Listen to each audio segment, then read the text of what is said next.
Well, it's a nice mid-July summer day. Not too hot though, at least not yet. It's supposed to really hit the mid-90s starting, the beginning of next week, Monday and Tuesday. We'll hit the dog days. This is the old guy, and this is Still River Radio, or whatever you want to call it. And I was talking with a friend of mine, and we got into old TV shows. And I remembered, if you're old enough, you remember the TV repairman. They don't repair them anymore. You just throw them in and get a new one.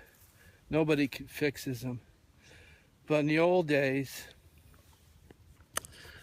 when school was out in the summer, on Saturday mornings, early was TV time for kids. And but before that, we were up like 6 in the morning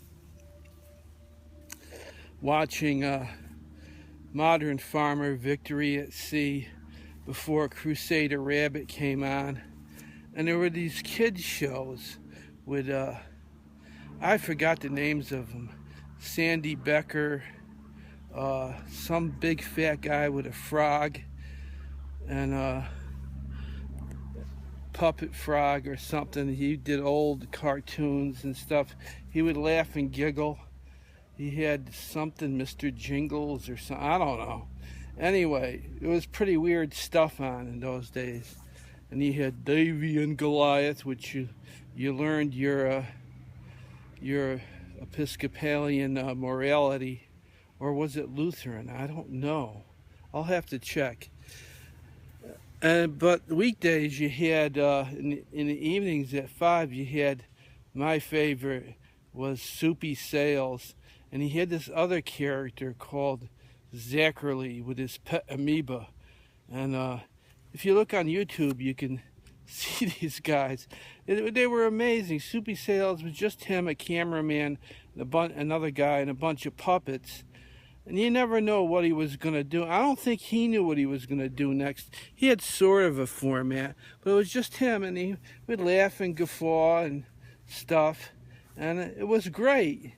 And then, of course, later on was Captain Kangaroo on in the mornings. But that was later on, And but the TV repairman, TV would break down. And he would come, and he had this big orange box that said RCA on it. He would come in with a cigar stub in his mouth, suspenders. Yeah, what's wrong with the TV? And we'd sit in front of it, and he'd play around and back. He was pulling tubes out, putting tubes in, and grunting, and we're going, there's still snow. We can't see anything. There's still snow on the screen. And that was the TV repairman. Then they finally ended the house calls.